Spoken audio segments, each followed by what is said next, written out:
Good afternoon. Something a bit different that I'm going to start on my non-league West Yorkshire channel. Also going to try and cover Halifax women as much as I possibly can. Joining them here today at Turf Moor, home of Burnley FC for today, Burnley women. And Halifax 9th in the FA Women's National League. Burnley top, 19, played 19, won 17, drawn 2, lost none. One of the 2 draws was at Halifax, however, and I'm basically making this vlog. I'm coming into women's football. I'd say it depends who you are who's watching this. There'll be people that'll certainly have a lot more expertise in the women's football field. I feel I have a little bit of knowledge of it, but I'm almost coming in cold. In terms of the teams that are at the 3rd division, for example, you've got Burnley that are playing here at Turf Moor today. There is a crowd about 15 minutes before kick-off, of maybe a couple of hundred, and as you will see from a pan round, so the rest of the ground is empty.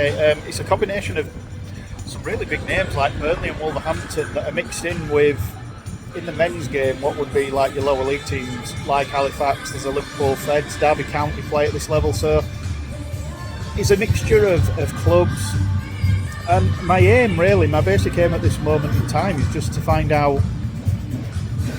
what's almost like the melting pot of women's football. I would imagine that the easy conclusion to draw and the conclusion that one could be drawn is it'll be to do with funding. I'm sure it'll be to do with money and how much the men's game basically, or money from the men's game, the side of the men's game goes into the women's teams. Halifax women, for instance, play. Funnily enough, they do actually play at an inverted commas share, the same as the men, but it's the Myra Shea in Bradford. I'm not exactly sure where it is. I can't really give you an accurate location as to where it is. Other teams do play there, though. There's a team that plays in the 10th division of men's football that plays there. Route 1 Rovers play there. So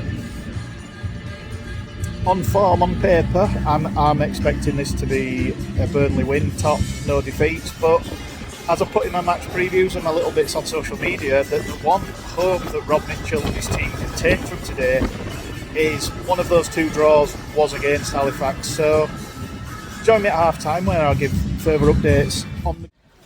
So about 5 minutes into the game, Halifax have only been able to name 4 subs this afternoon. Burnley have been able to name 7 because 2 players that play for Halifax are on loan from Burnley. So from the bench point of view, Halifax are quite thin on the ground. I mean, they'd only named 3 substitutes up until 12:30, and then they announced 12. And I cannot just remember off the top of my head, unfortunately, what the other substitute were called. But they named 3 subs up until 2. This game kicked off at 2 o'clock. As I say, opening 5-6 minutes, it has been all Burnley so far, and they've had 1 corner of the home side. 0-0 at Turf Moor. Burnley 0, Halifax 0. It's mostly been played in Halifax's half. Burnley, as would be expected as league leaders, have been asking more questions of 9th place Halifax, and they've got a lot to thank Halifax goalkeeper Millie Crosby for. She's made 3 or 4, even 5 excellent saves at full stretch. There was a fingertip save also from a free kick towards the closing stages of half time. Halifax working hard, but as I say, it is Burnley asking all the questions currently. 1 shot for Halifax, not troubling the host goalkeeper, unfortunately from a Halifax point of view. But yeah, 0-0 at the break. In terms of what I've been hearing from sort of the dugouts, Rob Mitchell said that there's been times and there's been opportunities where players have maybe been able to play up the line, or I think he made a shout for just trying to make better decisions at certain points, especially early on. But yeah, 0-0, mostly been Burnley. Let's just see what the second half brings. Burnley take the lead on 68 minutes through Jade Richards, and you've got a feel for her, but it's because Crosby dropped a ball at her back post from a corner where it just seemed easier just to catch it. She just dropped it at the feet of the Burnley player, and she couldn't miss. She just tapped it into the back of their empty net. The second half started pretty much the same way the first half's gone, where it's been pretty much all Burnley. Crosby's made a couple of good saves, but it's so unfortunate because she's dropped the ball and Burnley have scored. At the moment, it doesn't look as if Halifax have really got a way back into this game. They've not through a mistake from Burnley's back line. There was one where Halifax could have slipped a player in, but the person, she just left it too late, and by the time she played the through ball, Halifax were caught offside. So yeah, on 68 at Turf Moor, it's Burnley 1, Halifax 0. Burnley 2, Halifax 0. Great bit of play out on the right hand side from Burnley.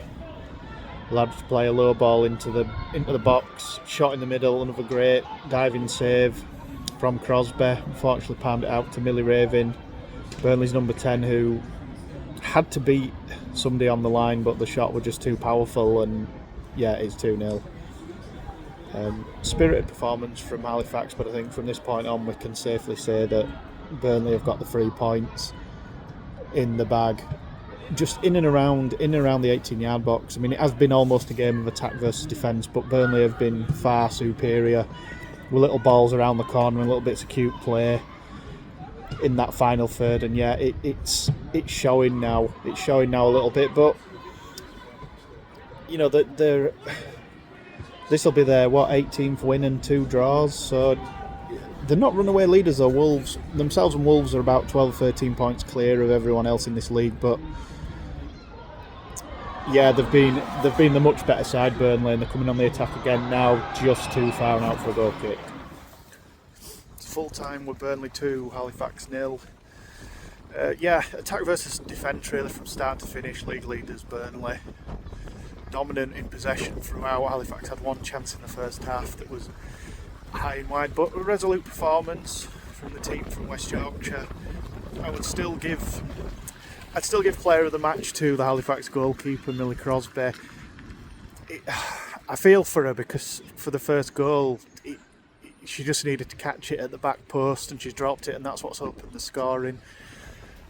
Burnley may have won the game anyway due to that, but it certainly gave Halifax a bit of an uphill, battle from that point. But as I say, resolute, quite a spirited performance from the visitors, but Burnley are showing why they're top of the Women's National League and are at 12-13 points clear of third place. It was quite apparent that once I said it before, when they got in and around the box in that final third, the little balls round the corner and some of the interplay, the interlink were just very, very good. Didn't get to see enough of Halifax from an attacking point of view, but they stood firm for most of this game, and there's certainly a lot to build on from that performance for Rob Mitchell and his team.